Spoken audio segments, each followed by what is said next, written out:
तो दोस्तों आज देश दुनिया के सभी ताज़ा मुख्य समाचार लेके आ गए हैं सिर्फ आपके लिए। चलिए फटाफट खबर शुरू करते हैं। और सभी चैनल को अब तक सब्सक्राइब ना किया हो तो फटाफट चैनल सब्सक्राइब कर दें, लाइक कर दें, शेयर कर दें ताकि इसी तरह खबर आप हर रोज देख सकें। चलिए शुरू करते हैं आज की पहली बड़ी खबर। क्यों एकनाथ शिंदे को हटाने का जोखिम नहीं उठाएगी भाजपा, फुस हो सकता है संजय राउत का दावा। जी हाँ दोस्तों, आपको बता दें कि महाराष्ट्र के मुख्यमंत्री बदले जाने की अटकलों को खारिज किया जा रहा है। हाल ही में शिवसेना उद्धव बालासाहब ठाकरे ने दावा किया था कि जल्द ही एकनाथ शिंदे को हटाकर अजीत पवार को राज्य का सीएम बनाया जाएगा। फिलहाल भारतीय जनता पार्टी ऐसे किसी बदलाव के मूड में नजर नहीं आ रही है। रविवार को ही एनडीए सरकार में आने के बाद अजीत पवार को राज्य का उप मुख्यमंत्री बनाया गया है। एक मीडिया रिपोर्ट में भाजपा के एक नेता के हवाले से बताया गया कि शिंदे ही राज्य के सीएम बने रहेंगे। यूसीसी के समर्थन में आरिफ मोहम्मद खान बोले, कानून को इससे मतलब ही नहीं कि तुम कौन से मुसलमान हो। जी आपको बता दें कि समान नागरिक संहिता को जल्दी से पूरे देश में लागू करना चाहिए। इस फैसले में भले ही देरी हो रही है लेकिन ये देश हित में है, ऐसा केरल के गवर्नर आरिफ मोहम्मद खान का कहना है। आपको बता दें कि शाहबानो मामलों में कांग्रेस सरकार से इस्तीफा देने वाले आरिफ मोहम्मद खान ने कहा कि समान नागरिक संहिता जरूरी है और इसका आर्टिकल 44 में भी जिक्र किया गया है। उन्होंने एक टीवी चैनल से बातचीत में कहा कि कानून का इस बात से कोई मतलब नहीं है कि आप कैसे शादी करते हैं, फेरे कराते हैं या फिर निकाह होता है या गुरुद्वारे में शादी करते हैं। कानून की समानता का अर्थ है कि एक जैसी स्थितियों में दो लोगों के साथ अलग अलग न्याय ना हो। नीतीश कैबिनेट की बैठक हुई खत्म, 8 प्रस्ताव पर लगी मुहर, चीट फंड कंपनियों की अब खैर नहीं। जी आपको बता दें कि बिहार के मुख्यमंत्री नीतीश कुमार की अध्यक्षता में आयोजित कैबिनेट की बैठक खत्म हो गई है। मंगलवार को हुई बैठक में कुल 8 प्रस्तावों पर स्वीकृति की मोहर लगाई गई है।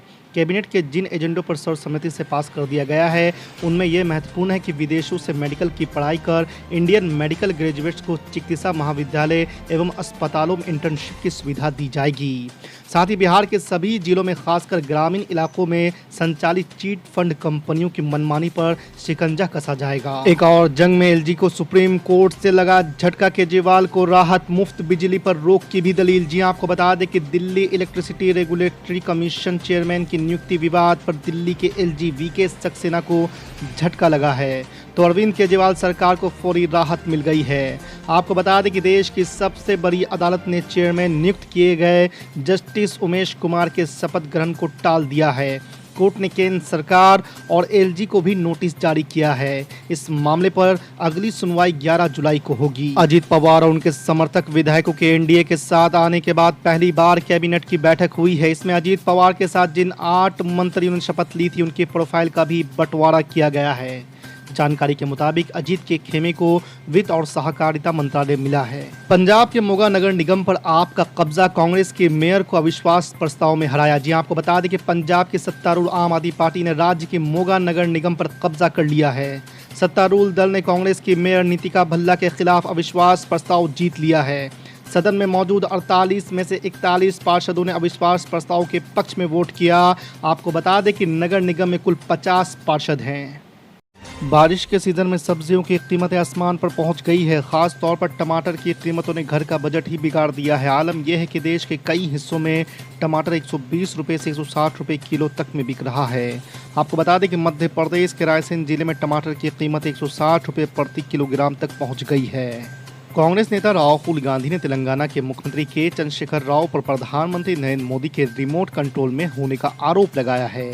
राहुल गांधी ने जनसभा में कहा कि तेलंगाना और उसके युवाओं को एक बात समझनी चाहिए कि केसीआर अपनी भ्रष्टाचार गतिविधियों के कारण प्रधानमंत्री नरेंद्र मोदी के नियंत्रण में हैं। शराब घोटाले में उन्होंने जो भ्रष्टाचार किया वो सभी एजेंसियों को पता है, इसलिए मैंने कहा कि टीआरएस भाजपा की बी टीम है और उन्होंने इसका नाम बदलकर बीआरएस कर इसे स्वीकार कर लिया है, जिसका मतलब है बीजेपी रिश्तेदार समिति।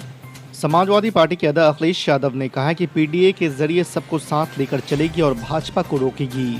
ये सरकार बताए कि अभी तक हुई नियुक्तियों में पीडीए की संख्या क्या है। आपको बता दें कि अखिलेश यादव ने ये बात रविवार को सपा मुख्यालय में डॉक्टर सोनीलाल पटेल जयंती समारोह में कही। उन्होंने कहा है कि निवेश के आंकड़ों में भारतीय जनता पार्टी की सरकार समाजवादियों के सामने कहीं टिकती नहीं है।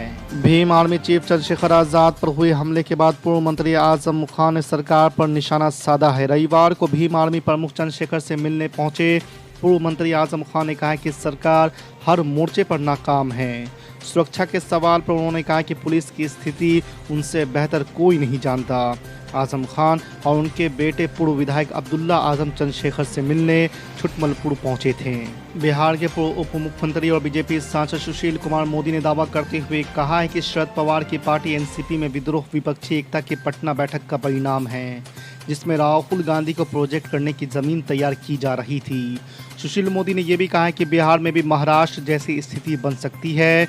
इसे भांपकर नीतीश कुमार ने विधायकों से अलग 1-to-1 बात करना शुरू कर दिया है। एमआईएम के राष्ट्रीय अध्यक्ष असदुद्दीन ओवैसी जयपुर में सभा को संबोधित कर रहे थे। उन्होंने कहा कि पटना में विपक्षी दल की बैठक हुई। इस बैठक में शरद पवार जिस प्रफुल्ल पटेल को लेकर आए थे वो आज भाजपा से जाकर मिल गए हैं। इसके बावजूद भी कांग्रेस सेकुलरिज्म का सर्टिफिकेट बांटती है।